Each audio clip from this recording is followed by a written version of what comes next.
manual yang terbatas oleh waktu, subjektivitas, dan inkonsistensi antar penilai. Maka solusinya adalah menggunakan AI yang menggunakan NLP dan speech recognition, itu AI-nya ya, untuk evaluasi objektif secara real time.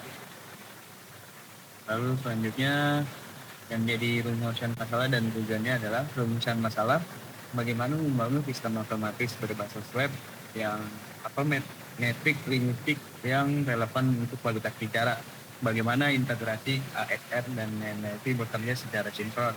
Tujuan proyek ini adalah membangun aplikasi web evaluasi yang otomatis, implementasi modul scoring dari 0 sampai 100, nilainya berbasis NLP, mengukur tingkat kepuasan pengguna menggunakan kerangka TAM dan LUTS. Selanjutnya penjelasan dari teknologi speech recognition. Proyek ini menggunakan Google Speech Recognition API yang berbasis Deep Neural Network untuk akurasi yang tinggi, mendukung 120 lebih bahasa Indonesia dan fitur ambient noise compensation, dan juga arsitektur encoder dan decoder atau CDD. Selanjutnya adalah analisis NLP dan metrik utama, yaitu WPM atau word per minutes, di mana dihitung dari kecepatan kita berbicara, berapa banyak huruf yang kita sebutkan, yang kita ucapkan. Lalu ada filler words, yang dimana ini memfilter seberapa banyak kita bingung. Misal kita mengucapkan kayak atau banyak bingung, banyak tunda. Nah, itu penilaian juga untuk aplikasi web ini. Lalu yang selanjutnya ada rhetorical question yang sebagai engagement. Pendekatan rule based NLP digunakan untuk efisiensi tinggi tanpa memerlukan dataset latihan yang besar.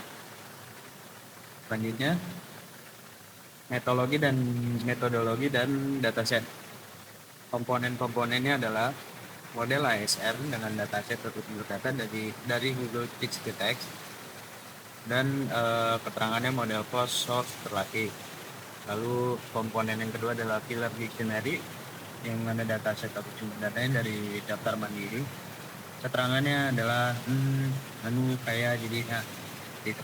Metode komponen yang ketiga ada metode dataset R&D, research and development. Lalu keterangannya fokus pengembangan prototype. Dan responden terdapat sekitar 5-15 mahasiswa yang menggunakan pengujian validasi sistem melalui website Quezio. Lalu arsitektur dan alur sistemnya adalah mulai dari input, yang dimana pengguna akan merekam langsung via browser atau jumlah file. Lalu diproses menggunakan Flash, dari Flash server sebagai web, dan dikonversi ke audio menggunakan mengkonversi audio ke file WAV. Lalu ditranskrip dengan Google API. Google API mengubah audio menjadi text. Lalu yang terakhir adalah penilaian atau evaluation, yang mana NLP akan menghitung skor dan insight dari file suara yang telah kita unggah atau kita rekam. Lalu selanjutnya algoritma penilaiannya atau scoringnya seperti ini. Skor sama dengan F kali 0,35 tambah C kali 0,40 tambah E kali 0,25. F itu fluency, C itu clarity, E itu engagement. Lalu selanjutnya adalah pengembangan prototype dengan modern UI yang seperti ini. Lalu Flash sebagai backend dan JS Vanilla sebagai frontend. Oke. Lalu ini adalah data dummy aja, nanti untuk kuesioner akan dijelaskan di tahap selanjutnya. Tindakan ya seperti ini. Kesimpulan dan saran. Untuk kesimpulan, sistem berhasil mengintegrasikan ASN dan NLP secara efektif dan diterima baik oleh pengguna atau customer yang sudah memiliki responden itu. UI modern meningkatkan user engagement juga. Lalu saran pengembangan adalah integrasi kepada OpenAI dan analisis protodik atau intonasi dan itu riwayat evaluasi penggunaan. Oke, slide-nya sudah habis, mungkin langsung saja kita demo aplikasi. Kira-kira seperti ini. Oke, ini tadi saya sudah ngetes tetap berapa, kita coba ulang aja. Kita rekam. Ya. Mulai rekam. Bentar ada nggak? Oke. Tes 1, 2, 3. Assalamualaikum warahmatullahi wabarakatuh. Saya akan mengetes bagaimana web saya bekerja dan apa hasil yang bisa dihasilkan dari web ini tentang penilaian intonasi dan WPM itu akan dihitung secara otomatis oleh speech recognition. Kita coba aja langsung evaluasi audionya.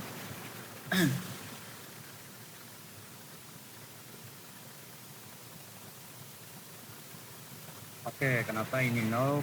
Karena nggak kedengarannya sama sambil merekam, jadi dia tuh bakal menangkap suara yang bakal kenapa perlu basic. Jadi mungkin dia nggak bisa aja untuk textingnya atau saya kasih screenshotnya ini. Kira-kira seperti itu untuk demonya.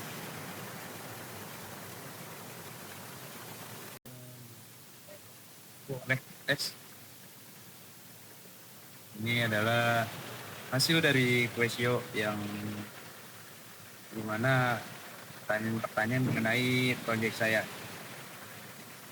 Yang pertama ini adalah ada dashboardnya, jadi data responden. Sistem ini memiliki navigasi dan ini mudah diakses secara teknis. Is obvious, kemudahan akses 50% orang setuju, 33% netral, dan 16,7% sangat setuju. Lalu pertanyaan yang kedua dari kuesionya, sistem ini selalu siap diakses dan berfungsi dengan baik kapanpun saya membutuhkannya. Itu ability. Ini mana 80%, sekitar 50% setuju, 16% netral, dan 33,3% sangat setuju. Lalu yang ketiga, sistem ini jarang memiliki error, crash atau gagal fungsi saat digunakan atau reliability. 33% setuju, 33% netral, dan 16,7% sangat setuju. Lalu kecepatan loading dan respon sistem dalam memproses data atau perintah sudah cukup cepat. Itu di sini sama rata, setuju, netral, dan sangat setujunya sekitar 33% semuanya. Lalu yang kelima, saya merasa aman dan percaya bahwa sistem ini menjaga kerahasiaan data saya dengan baik. Ada sekitar 66% setuju, 19,7% netral, dan 16,7% tak setuju. Ini data respondennya, bisa dilihat, dan data statistiknya. Langsung aja kita bagi kesimpulan berdasarkan data yang saya kumpulkan dari sekitar itu responden. Pada tanggal 22 Juni, saya melihat bahwa sistem secara umum mendapat respon yang positif di yang dapat mencatatkan adalah tidak ada satu responden yang memberikan jawaban tidak setuju maupun sangat tidak setuju. Yang bagi saya menjadi sinyal awal yang cukup dirasakan dari kelima indikator yang saya gunakan. Apa kita akan menjadi aspek yang paling banyak mendapat persetujuan dengan 76,7% responden menyatakan setuju dan 12,7% hanya setuju. Kemudian sistem juga saya nilai cukup baik karena 83,3% responden memberikan respon positif. Untuk kemudahan akses, para responden menyatakan setuju, meski saya catat masih ada beberapa dari sikap netral. Yang menarik perhatian saya adalah dua indikator terakhir, yaitu keandalan dan kecepatan respon, yang distribusi jawabannya paling tersebar dibanding indikator lainnya. Pada keandalan, jawaban terbagi antara netral dan setuju dalam proporsi yang sama. Sedangkan kecepatan respon bahkan bagi persis rata antara netral, setuju dan sangat setuju masing-masing 33%. Yang menjadi evaluasi itu menurut saya sistem ini sudah berjalan dengan cukup baik, terutama dari sisi keamanan dan ketersediaan yang menjadi faktor utama. Kepercayaan pengguna terhadap platform ini sudah terbentuk dan itu bukan hal yang mudah dicapai, sehingga saya rasa ini perlu ditingkatkan. Namun ada beberapa hal yang menurut saya masih perlu diperbaiki soal kecepatan respon. Saya menduga ada kondisi-kondisi tertentu di mana pengguna merasakan sistem penjualan tidak optimal, entah itu saat memproses data yang tepat atau pada kondisi jaringan sendiri. Ini perlu saya telusuri lebih jauh dari sisi teknis. Untuk keandalan, meski tidak ada secara terang-terangan dulu, proporsi jawaban netral yang cukup besar membuat saya belum sepenuhnya yakin bahwa sistem sudah benar-benar stabil di mata semua pengguna. Saya rasa pengujian stabilitas yang lebih terstruktur perlu dilakukan ke depan. Satu hal yang juga saya sadari adalah batasan dari sisi jumlah responden. Bukan hanya orang data ini belum bisa saya jadikan acuan di kuantitas statistik. Hasil ini saya anggap lebih sebagai gambaran awal yang perlu ditindaklanjuti dengan pengujian yang lebih luas, pelibatan lebih banyak pengguna dengan latar belakang yang lebih beragam.